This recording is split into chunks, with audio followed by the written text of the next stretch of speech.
नमस्कार दोस्तों, मैं अमन आप सभी का स्वागत करता हूं इस वीडियो में। तो दोस्तों, जैसा कि आप सब जानते ही होंगे कि अभी ये 10 अक्टूबर से Delhi police head constable ministerial के एग्ज़ाम्स हैं। उसके बाद 5, 6, 7 नवंबर को HSSC CET के एग्ज़ाम हैं और फिर उसके बाद ये SSC CPO के एग्ज़ाम हैं, फिर आगे CGL के एग्ज़ाम हैं। तो इसी को ध्यान में रखते हुए ये सीरीज़ स्टार्ट की गई है, जो कि है इंडिया जीके क्लास 1। इसमें इंडिया जीके के साथ साथ थोड़ी वर्ल्ड जीके को भी शामिल किया गया है और ये सीरीज़ पूरी हिंदी और इंग्लिश दोनों लैंग्वेज में होगी। तो शुरू करते हैं पहली क्लास। तो question number 1, which mountain range separate Asia from Europe, यानी कौन सी पर्वत श्रृंखला एशिया को यूरोप से अलग करती है। तो जो इसका सही आंसर है वो है ऑप्शन सी, यूरल्स। तो देखते हैं, जैसे कि ये मैप है, इसमें ये हिमालयन दिखाया गया है जो इंडिया और ये चाइना के बीच में है। यूरल्स हैं यहाँ पे, यूरल्स ये रशिया को यूरोप से अलग कर रहे हैं। जो रॉकी माउंटेन रेंज है वो है इस नॉर्थ अमेरिका में, ये रही। ये अपलाशियन माउंटेन रेंज है, ये एंडीज साउथ अमेरिका में, ये एटलस जो कि नॉर्थ ऑफ अफ्रीका में है। तो अगला question, inside trading is related to, ये इनसाइड ट्रेडिंग किससे संबंधित है। वो शेयर मार्केट से है, हॉर्स ट्रेडिंग से है, टैक्सेशन से है या इंटरनेशनल ट्रेड से है। तो जो इसका सही आंसर है वो है ऑप्शन ए, शेयर मार्केट। ये इनसाइड ट्रेडिंग होता क्या है, जैसे कि कोई कंपनी अभी कुछ नया प्रोडक्ट निकालने वाली है तो उससे उसकी जो शेयर प्राइस है वो इंक्रीज़ हो सकती है। तो जो कंपनी का बंदा है जो उसमें काम करता है वो इस खबर को लीक कर देता है अपने किसी रिश्तेदार या फ्रेंड वगैरह को कि कंपनी ऐसा कुछ काम करने वाली है जिससे शेयर की प्राइस बढ़ सकती है। तो उसको देखते हुए वो शेयर खरीद लेते हैं कि उनको ज़्यादा फ़ायदा हो। तो इस चीज़ को इनसाइड ट्रेडिंग कहते हैं। अगला question, which of the following tissue helps in keeping the body warm, यानी निम्नलिखित में से कौन सा ऊतक शरीर को गर्म रखने में मदद करता है। वो स्वेट ग्लैंड है यानी पसीने की ग्रंथि, कनेक्टिव टिश्यू है या संयोजी टिश्यू, फैटी टिश्यू है, वसा ऊतक या हेयर यानी बाल। तो जो इसका सही आंसर है वो हो जाएगा ऑप्शन सी, फैटी टिश्यू। अगला question, which of the following is not caused by virus, यानी निम्नलिखित में से कौन सा वायरस के कारण नहीं होता है। कोलरा यानी हैजा, चिकन पॉक्स यानी छोटी माता, हेपेटाइटिस या अगला मीजल्स यानी खसरा। तो जो इसका सही आंसर है वो है ऑप्शन ए, कोलरा। ये होता है बैक्टीरिया के कारण।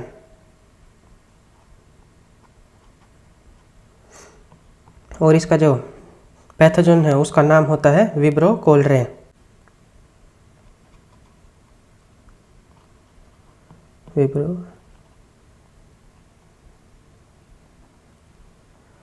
विब्रो कोलरे।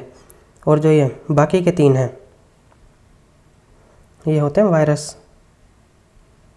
इसमें जो चिकन पॉक्स है यानी छोटी माता है ये होता है वेरिसेला वायरस से।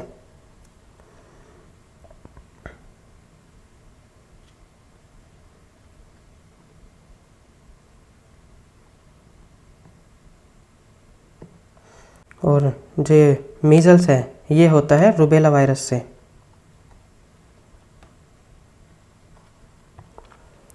अगला question, international court of justice is located at, यानी अंतर्राष्ट्रीय न्यायालय कहाँ पर स्थित है। तो जो इसका सही आंसर है वो है ऑप्शन बी, हेग। और ये हेग है कहाँ पे, ये है नीदरलैंड में।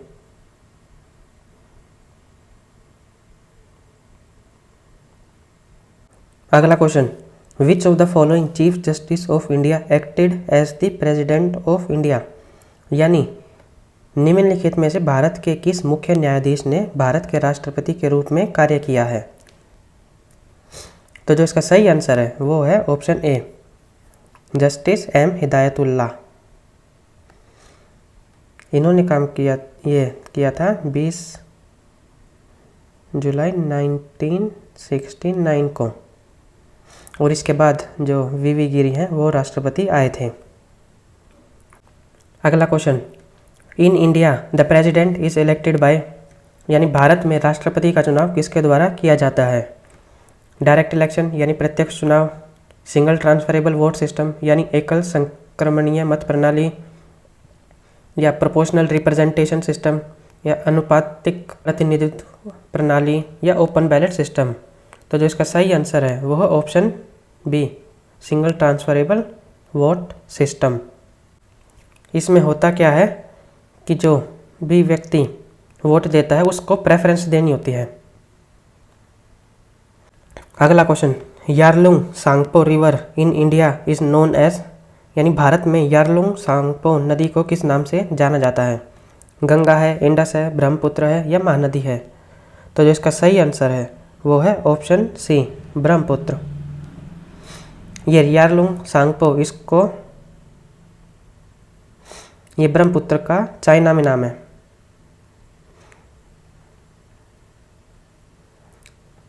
तिब्बत में इसको डायरेक्ट सांगपो कहते हैं, और इंडिया में जब ये एंटर करती है तो इसका नाम होता है दियांग या सियांग। और जब ये सदिया के बाद है, यानी सदिया के साउथ से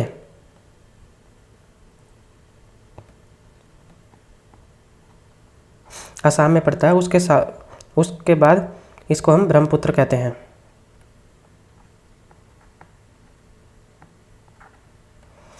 और जैसे ये बांग्लादेश में एंटर करती है तो बांग्लादेश में इसे कहते हैं जमुना।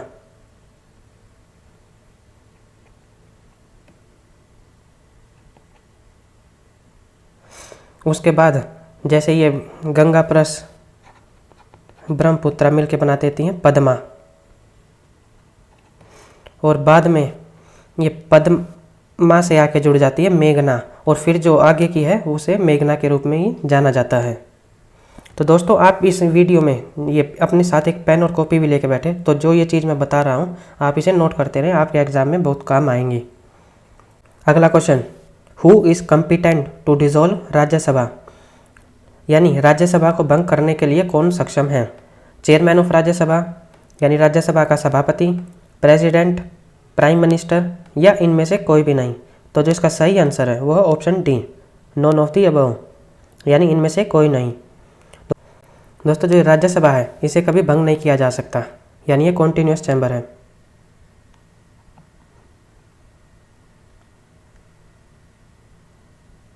ये जो लोकसभा है उसका तो कार्यकाल 5 साल का होता है, यानी 5 साल बाद दोबारा से इलेक्शन होंगे और दोबारा से एमपी चुन के जाएंगे उस वहाँ पे। लेकिन जो ये राज्यसभा ये कॉन्टिन्यूस चैम्बर है, इसमें इसका जो कार्यकाल होता है वो 6 साल का होता है,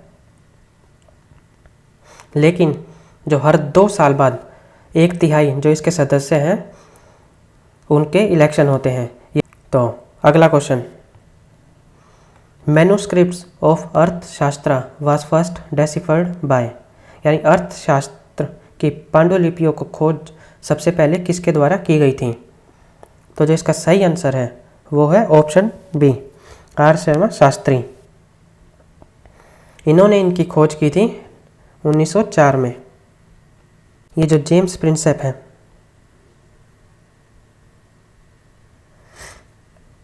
इन्होंने जो अशोकन इंस्क्रिप्शन है उनको सबसे पहले डेसिफर्ड किया था, यानी पता लगाया था कि उन पे क्या लिखा गया है। Deciphered Ashokan inscription.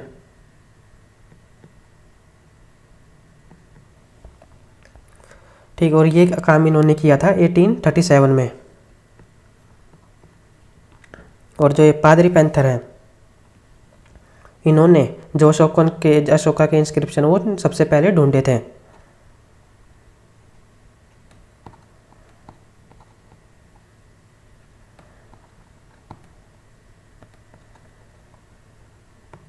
और ये किया था 1750 में। तो जो ये अर्थशास्त्र है इसके बारे में देख लेते हैं। जो अर्थशास्त्र है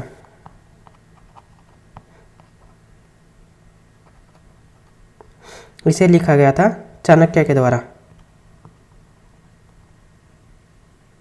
जिसे हम कौटिल्य भी कहते हैं और साथ में विष्णुगुप्ता भी कहते हैं।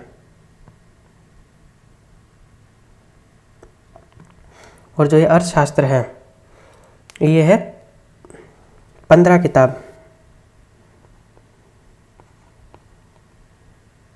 और इसके 180 चैप्टर्स हैं टोटल। और इन चैप्टर्स को 3 भाग में बांटा गया है। जैसे कि जो पहला भाग है वो डील करता है कि किंग, उसकी काउंसिल और ये डिपार्टमेंट से रिलेटेड, किंग, काउंसिल,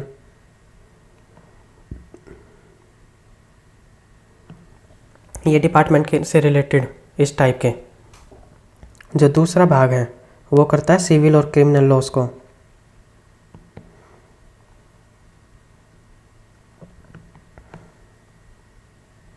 और जो तीसरा भाग है वो डील करता है डिप्लोमेसी एंड वारफेयर।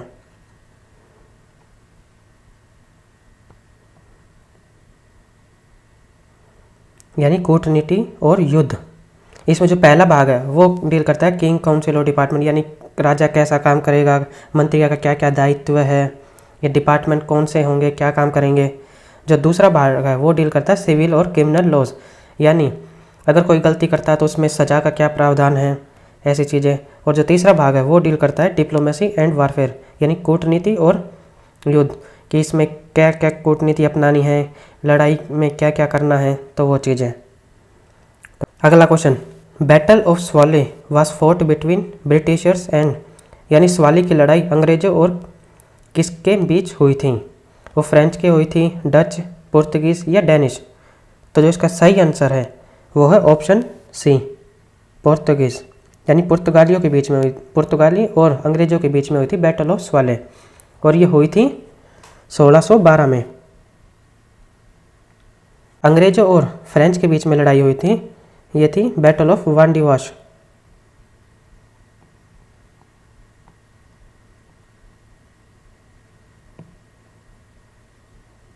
यानी वांडीवाश की लड़ाई, और ये हुई थी 1760 में।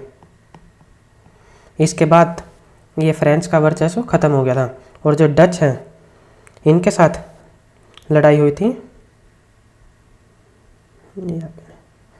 बैटल ऑफ बेदरा, या फिर इसे बैटल ऑफ चिंसोरा भी बोल देते हैं।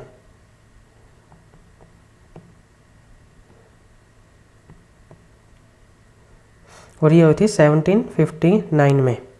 और जो डेनिश हैं इनके साथ ऐसा कुछ खास लड़ाई नहीं हुई, ये बस नॉर्मली हट गए थे पीछे। Question 12, which of the following was the first state to be annexed under doctrine of lapse, यानी निम्नलिखित में से कौन सी डॉक्ट्राइन ऑफ लैप्स के तहत शामिल होने वाला पहला राज्य था? वो उदयपुर, जैतपुर, सतारा या नागपुर? तो जो इसका सही आंसर है वो है ऑप्शन सी, सतारा। ये शामिल हुआ था 1848 में। और जो उदयपुर है ये शामिल हुआ था 1852 में। जैतपुर हुआ था 1849 में। और नागपुर ये हुआ था 1854 में।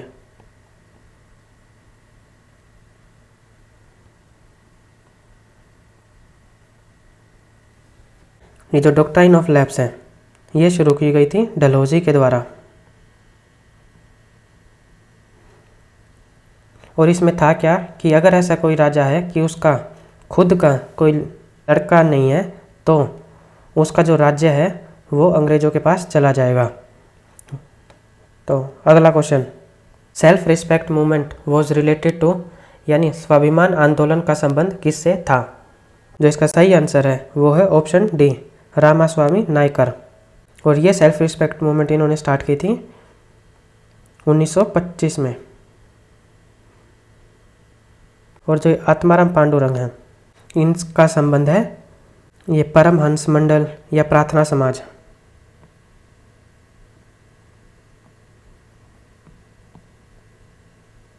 प्रार्थना समाज और परमहंस मंडल।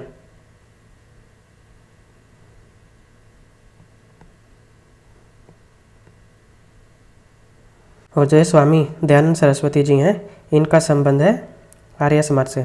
इन्होंने आर्य समाज स्टार्ट किया था 1875 में, और ये शुरुआत की थी इन्होंने बॉम्बे से। और जो राजा राम मोहन रॉय हैं, इन्होंने स्टार्ट किया था ब्रह्मो समाज।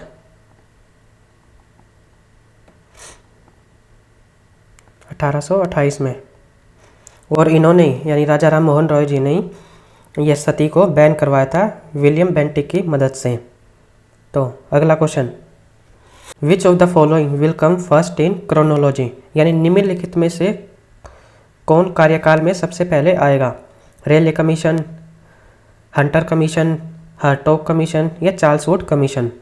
तो जो इसका सही आंसर है वो है option D, Charles Wood commission. इसे हम ये वुड्स डिस्पैच के नाम से भी जानते हैं।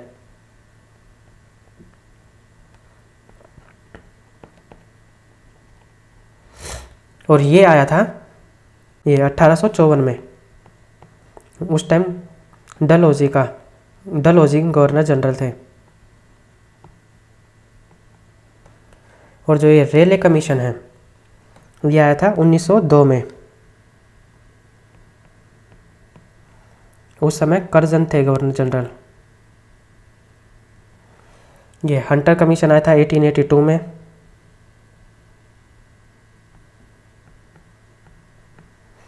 उस समय कार्यकाल था रिपन का। और जो ये हर्टॉग कमीशन है ये आया था 1929 में।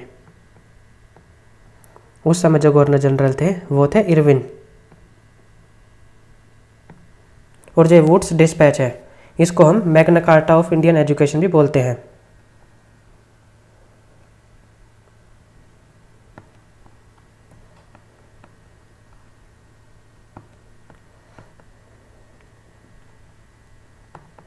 इसमें इन्होंने कहा था कि जो भी ये प्राइमरी लेवल की एजुकेशन है वो होनी चाहिए मदर टंग में, और जो बाकी की हायर एजुकेशन है वो होनी चाहिए इंग्लिश में। तो अगला question, Malwadi system was launched by, यानी मालवाड़ी प्रणाली किसके द्वारा शुरू की गई थी? तो जो इसका सही आंसर है वो है ऑप्शन बी, होल्ट मैकेंजी के द्वारा। ये इन्होंने शुरू की थी 1822 में। और जो लॉर्ड कॉर्नवालिस है इन्होंने शुरू किया था परमानेंट सेटलमेंट, यानी स्थायी बंदोबस्त।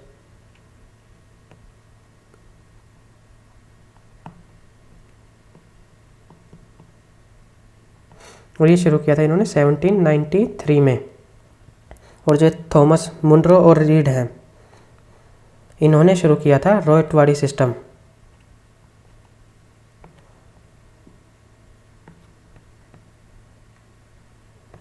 और ये शुरू किया था इन्होंने 1792 में। तो अगला question 16, which of the following is the minor tectonic plate, यानी निम्नलिखित में से कौन सी माइनर टेक्टोनिक प्लेट है? ये जैसा कि ये आपको पता भी होगा, जो धरती है लिथोस्फीयर, ये अलग अलग प्लेट में बटी हुई है। इसमें कुछ छोटी हैं कुछ बड़ी हैं। जो छोटी हैं उन्हें माइनर कहते हैं और जो बड़ी हैं उन्हें मेजर कहते हैं। तो जो इसका सही आंसर है वो हो जाएगा option D, all of the above, यानी cocos plate, Arabian plate, Fiji plate, ये सभी माइनर प्लेट हैं। जो इसमें ये मेजर प्लेट हैं वो हैं, एक तो ये Pacific plate, Indo Austrian plate, south American plate, north American plate, African plate, ये यूरेशियन प्लेट। ये जो सभी प्लेट हैं ये तो हैं मेजर। और एक ये एंटार्क्टिका प्लेट, 1 2 3 4 5 6 7, ये 7 प्लेट होगी, ये है मेजर प्लेट। और जो बाकी की प्लेट होगी वो है माइनर। तो अगला question, Kimberley plateau is located in, यानी किम्बरले पठार कहाँ स्थित है? वो यूएसए में है, कनाडा में है, फ्रांस में है या ऑस्ट्रेलिया में है? तो जो इसका सही आंसर है वो है ऑस्ट्रेलिया। और जो ये किम्बरले प्लेटू है ये फेमस है, यहाँ पे ये गोल्ड, सिल्वर, डायमंड, इनकी माइंस हैं और ये इस चीज़ के लिए फेमस है। और जो यूएस है इसमें है एक तो ये कोलंबियन स्नेक प्लेटू,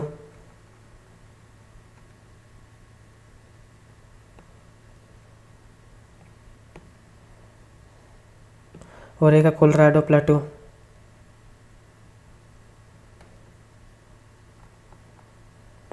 ये यूएस में ये दो प्लेटू फेमस हैं, एक कोलंबियन स्नेक प्लेटू और एक कोलोराडो प्लेटू। और जो ये कनाडा में प्लेटू है उसे हम कहते हैं लोरेशियन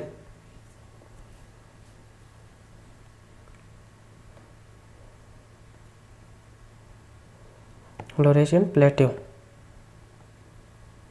और जो फ्रांस में प्लेटू है वो है मसीफ सेंट्रल, और ये फेमस है ग्रेप्स कल्टीवेशन के लिए, यानी अंगूरों की खेती यहाँ पे ज़्यादा होती है। तो अगला question, tropic of cancer does not pass through, यानी कर्क रेखा कहाँ से नहीं गुजरती है? वो झारखंड है, छत्तीसगढ़ है, राजस्थान है या मेघालय है? तो जो इसका सही आंसर है वो है ऑप्शन डी, मेघालय। जो ट्रॉपिक ऑफ कैंसर है वो कर्क यानी कर्क रेखा वो गुजरात से जाती है, फिर छोटा सा भाग इसका राजस्थान का भी टच करता है, फिर ये मध्य प्रदेश, छत्तीसगढ़, झारखंड, वेस्ट बंगाल और ये त्रिपुरा और मिज़ोरम। ये जो कर्क रेखा ये टोटल 8 राज्यों से जाती है। अगला question, trial pass is located in, यानी जो ट्रायल पास है ये कहाँ पर स्थित है? उत्तराखंड में है, हिमाचल में है, जम्मू कश्मीर में है या अरुणाचल में है? तो ये है उत्तराखंड में। और जो ये उत्तराखंड के और जो इम्पोर्टेंट पास हैं उसमें से एक तो है नीति पास, माना पास, एक है लिपुलेख पास। और ये जो लिपुलेख पास है ये इंडिया, नेपाल और चाइना के ट्राई जंक्शन पे है। हिमाचल के इम्पोर्टेंट पास देख लेते हैं। जो हिमाचल में है एक तो शिपकिला, एक है कुंजुम पास, एक है रोहतांग पास।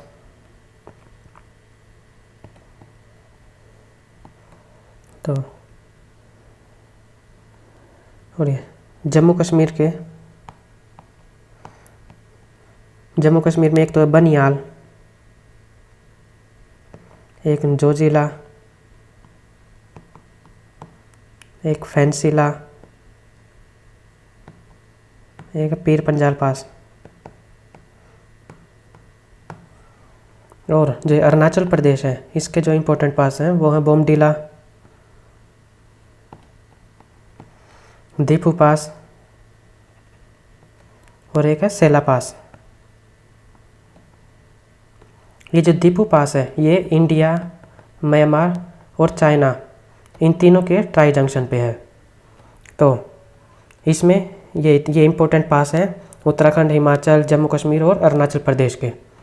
तो अगला question, which of the following is the largest Lakshadweep island, यानी निम्नलिखित में से कौन सा लक्षद्वीप का सबसे बड़ा द्वीप है? मिनिकॉय है, अमिनदीवी है, एंड्रोट है या लक्षद्वीप है? तो जो इसका सही आंसर है वो है ऑप्शन डी, एंड्रोट। ये जो अमिनदीवी है ये है नॉर्दर्न मोस्ट, लक्षद्वीप में नॉर्दर्न मोस्ट आइलैंड ये है। और जो मिनिकॉय है ये है साउदर्न मोस्ट,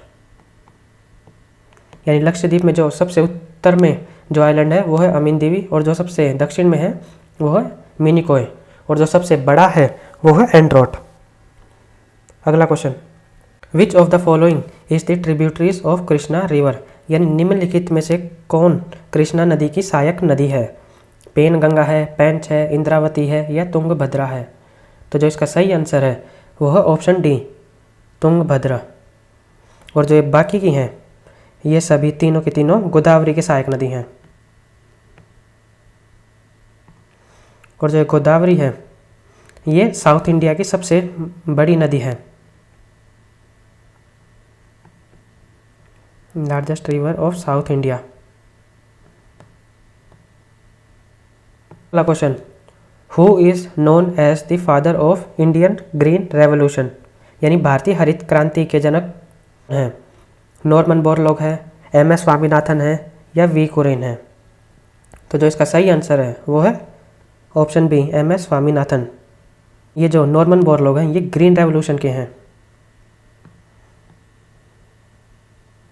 और जो इंडियन ग्रीन रेवोल्यूशन के हैं वो है MS स्वामीनाथन। और जो वी कुरिन है ये है मिल्क रेवोल्यूशन या ऑपरेशन फ्लड।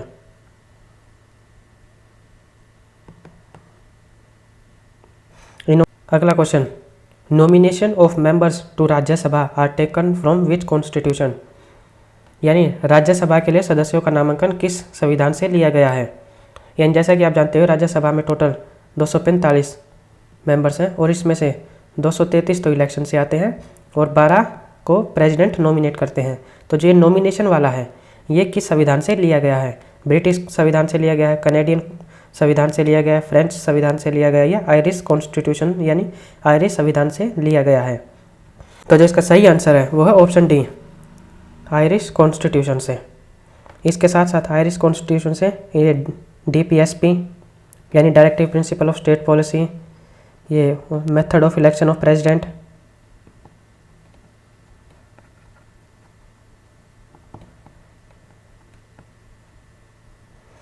ये लिया गया है।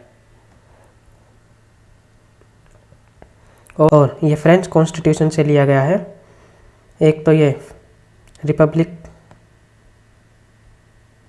और एक ideals of liberty, equality and fraternity, ये फ्रेंच कॉन्स्टिट्यूशन से लिए गए हैं। और जो कनेडियन कॉन्स्टिट्यूशन से लिए गए हैं वो है एक तो फेडरेशन विद स्ट्रॉन्ग सेंटर,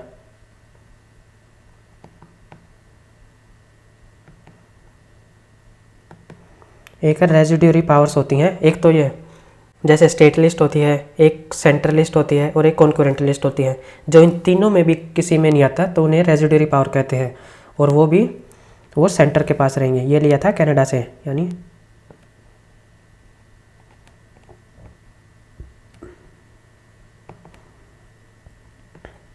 और तीसरा appointment of state governor by president,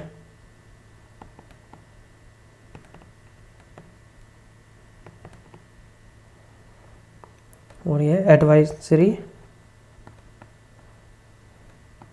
jurisdiction of high supreme court,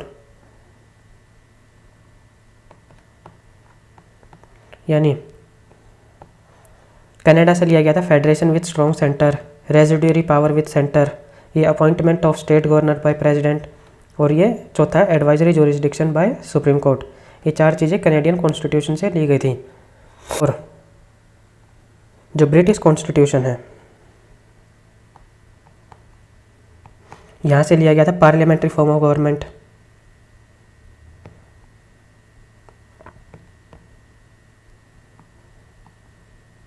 एक और रूल ऑफ लॉ का कॉन्सेप्ट यानी कानून का राज, और एक सिंगल सिटीजनशिप,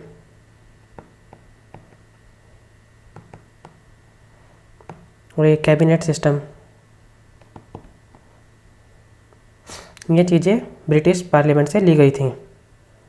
तो अगला question, by which name is our country mentioned in constitution, यानी संविधान में हमारे देश का उल्लेख किस नाम से किया गया है। वो इंडिया है, इंडिया एंड हिंदुस्तान है, इंडिया एंड भारत है, या इंडिया भारत एंड हिंदुस्तान है। तो जो इसका सही आंसर है वो है option C India and Bharat. ये आर्टिकल जो 1 है उसमें बोला भी गया है India that is Bharat shall be a union of state. तो वही क्वेश्चन था ये। तो अगला question, the office of Lokpal and Lokayukta in India is based on which of the following, यानी भारत में लोकपाल और लोकायुक्त का कार्यालय निम्नलिखित में से किस पर आधारित है। यानी जो ये लोकपाल और लोकायुक्त है ये कहाँ से लिया गया है। वो पार्लियामेंट्री कमिश्नर ऑफ यूके यानी यूके के संसदीय आयुक्त, या ओम्बड्समैन ऑफ स्कैंडिनेविया या स्कैंडिनेविया का लोकपाल, या प्रोकरेटर ऑफ जनरल रशिया या सामान्य रूस के अभियोजक से, या council of state in France या फ्रांस के राज्य परिषद से। तो जो इसका सही आंसर है वो option A parliamentary commissioner of UK यानी यूके के संसदीय आयुक्त से। तो तो दोस्तों आज की वीडियो में इतना ही। अगर आपको ये वीडियो पसंद आई हो तो लाइक कीजिएगा, शेयर कीजिएगा और चैनल को सब्सक्राइब कीजिएगा। और इसका जो दूसरा पार्ट है वो कल आएगा। और अगर आपका इसमें कोई सवाल या सुझाव हो तो नीचे कमेंट्स करके बता दीजिएगा। तो फिर मिलते हैं। जय हिंद, जय भारत।